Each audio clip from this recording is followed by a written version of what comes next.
guys, and welcome back to my channel.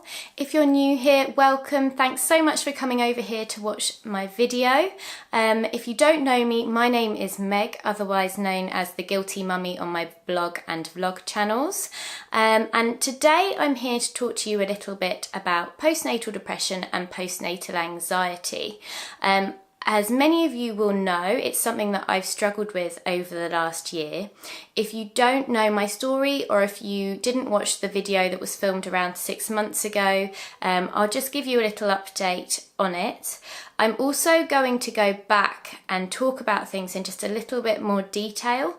When I watched the video that I originally made back recently, I was really surprised by two things. The first was that my tone of voice was just flat. I was just a bit cold. I was right in the depths of my postnatal depression then.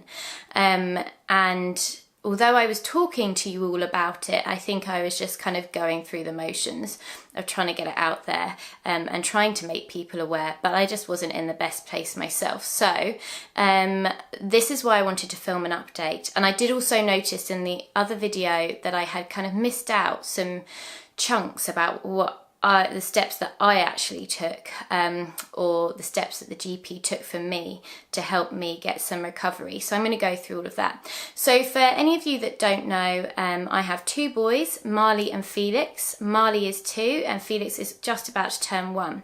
So I had Felix last September, following a really turbulent pregnancy. So there were just issues from beginning to end for my pregnancy with Felix, which was completely different from my first pregnancy, which was really quite straightforward.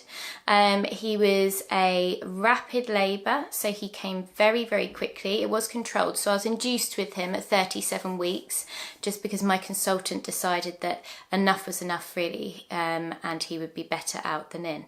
So he was born very quickly, in just 11 minutes to be precise, 11 minutes in active labour, so it was a quick labour with him, and that meant my husband missed the birth. He was then taken straight away from me. He was 37 weeks when he was born, but his lungs had actually only matured to 32 weeks, so he had respiratory distress.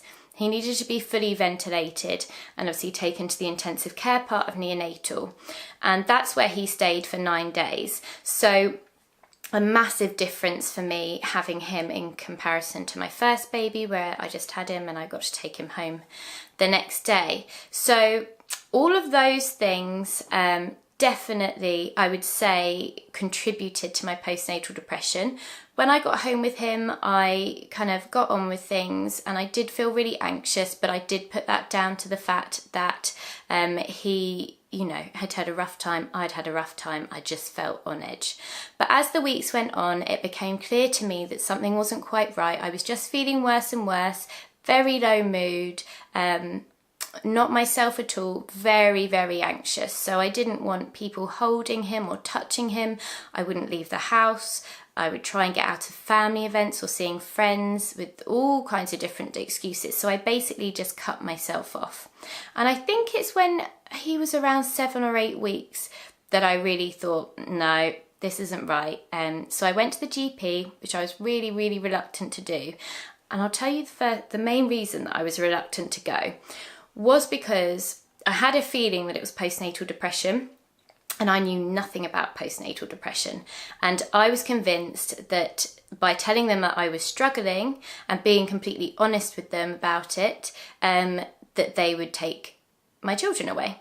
And that seems really silly looking back now to think that I thought that, but that's kind of what you see on soaps and TV programs, isn't it? And you see postnatal depression at its most dramatic on TV and things like that, so kind of the worst case scenarios. But actually postnatal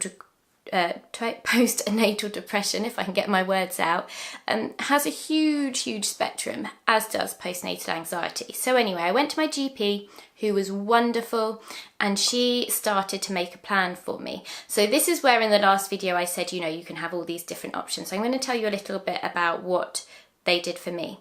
So we did discuss medication at the initial appointment, and I turned that down just because I wanted to try other things first.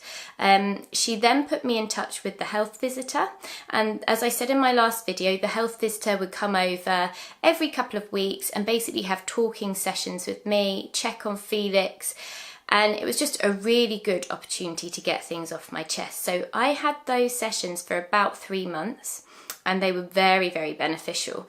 The other thing that the health visitor did was sign me up to a baby massage class, and that's where you go and you do baby massage with your baby, which is lovely. First of all, that helps massively with bonding, which was something I was having trouble with Felix, not because I didn't love him, and it seems strange to say it, I was so protective over him and so anxious, but yet I couldn't quite bond with him either. I think I was just on high alert of like protecting him in this bubble, and that's all I could really think about. I was also completely convinced that he was going to die. I just could not see this baby staying with me. I just didn't think that he was going to make it. So maybe that's why I didn't bond with him properly. But anyway, I went to a baby massage class, and everybody there had the same or similar problems, or had some kind of trauma, or babies in neonatal. So that was really, really beneficial. The GP also signed me up for CBT. I didn't find that useful at all. I really didn't. I don't know if it was the person that was doing the CBT. Maybe I just didn't gel with her. She was lovely, but I didn't get much from it. Having said that, I now know mums who have been through the same thing as me and have found CBT to be so beneficial, really, really beneficial. And they said it's the best thing that they did. So that's not to say that CBT isn't great. You know, I just think that it works for different people. And for me, I didn't find it very useful. So in the kind of midst of doing that, so doing the baby massage and having my health visitor come round, it was a couple of 2-3 weeks in, I think, and I wasn't feeling hugely better. Those aspects, those classes and those talking sessions were helping me to offload, and I found them really beneficial, but I didn't feel that I was making the progress that I wanted to. So I went back to the GP, and she put me on quite a low dose of sertraline is what I was on. So that helps with anxiety. And I managed, I think, about 5 days of taking that, and then I had to stop. It was making me feel really spaced out, and I don't think it would have been as bad if Felix had been sleeping better. But Felix, and many of you who watch my channel will know, for the first 6 months did not sleep at all. So he would be up every 30 minutes, an hour in the night. I was doing all the feeds because my husband obviously works, and I literally just could not function with him awake all the time, and then being on these drugs, which can make you feel a little bit spaced out for the first couple of weeks. So I came off them and just went with the health visitor, kind of chatting sessions, the baby massage, and talking about it with friends and family. So those are the treatment options that I went for. Now, where I am now, so fast forward 6 months later, I am doing well, I would say. I think what has surprised me about postnatal depression, and especially postnatal anxiety, is that it's not a quick fix. It can come back, and it will not come back, that's the wrong word. You can be doing really, really well, and then you can suddenly have bad days, and you can suddenly feel like you've gone back a few steps. In fact, I've even felt I might have a couple of months where I just feel really good, and I'm like, right, I'm over this, I've done it, I've got there. And then I might have another week and I just think, oh no, I haven't, I'm anxious again, I'm feeling low again. So for me, the journey isn't quite over yet, I would say, with that. Actually, it's been on my mind recently that I need to get just a tad more help with something, and I don't know what it is. Like I said, CBT didn't help me massively, so I don't know whether some talking sessions would be good for me. I do get a lot of flashbacks with Felix, with his birth, which it was so quick, but it just felt so traumatic, not having been there, and kind of it going from 0 to 100, and it was just scary. So that, and obviously kind of the relief went once he did arrive and I saw him, and then that kind of changed quickly and he was taken straight away, and then all the trauma that came with it for the couple of weeks that followed. So I get a lot of flashbacks about that. So I do wonder whether some talking sessions with someone might help.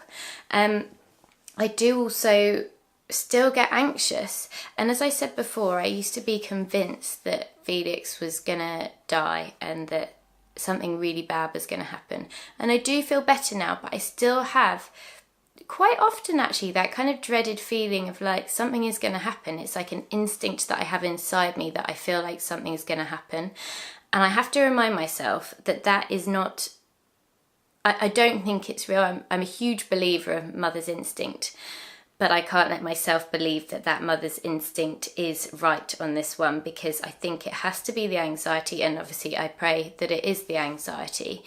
So I think it's a long process, but as long as you're aware of it and you've got people to talk to, that is the most important thing. As I said earlier on, actually admitting that there is a problem is by far the hardest part. It's scary, you don't know how people around you are going to react, how are your friends going to react, how are your family going to react, how is your partner, your husband going to react, what's the GP going to say, what are people going to think of you. There are so many things going around in your head at that point, and you have to remember that you're not very well at that point, and so everything's so overwhelming. But as soon as you do open up, and as soon as you speak to the GP and speak to the ones that are close to you, then I think that alone you'll find a massive help. Now, because of my experiences and the fact that I didn't know anything about it, I am really passionate now about trying to raise awareness for it, and just trying to make people feel comfortable and talk about it. It's a lot more common than you would think. There is, which I've mentioned in my last video, I've actually mentioned in quite a few videos, that I'm a huge supporter of Channel Mum. So if you don't know Channel Mum, they're on Facebook, Twitter, YouTube. They are an amazing network that are desperately trying to bring as many mums together as they can and support them for all kinds of things, just being a mum, because let's face it, you know, without any of these postnatal depression, postnatal anxiety, any of those issues, being a mum is bloody tough, and it can be lonely, and it can be hard to make friends, and you can feel isolated. So you know, they really work hard. They've got really good Facebook forums which I follow, and it's just lovely, all mums chatting to each other. You can see some mums saying, oh, I don't know what to do about babies' bottles, or making up milk, and other mums come in and help, or you know, what cot should I get? All kinds of things like that. What they're also doing at the moment, last week and this week coming, is really focusing on mental health for mums, and about taking care of yourself and talking to other people and having a community of other mums around you that are not necessarily, they might not live near you, but a community online that you can access and get help you need. I've been on there. I have been chatting to other mums. I've put my own experiences up, and it really is very beneficial. So you can see lots more about what they're doing on their website, on their YouTube channel, and on their Facebook page. So do go over there and check them out. If you have your own stories that you want to share, then do. You can use the hashtag CMYANA, YANA, so you are not alone, so CMYANA, and hashtag sad mums, and just go and see what they're about. Get the support if you need it. What else did I want to say about that? Something, I can't remember now.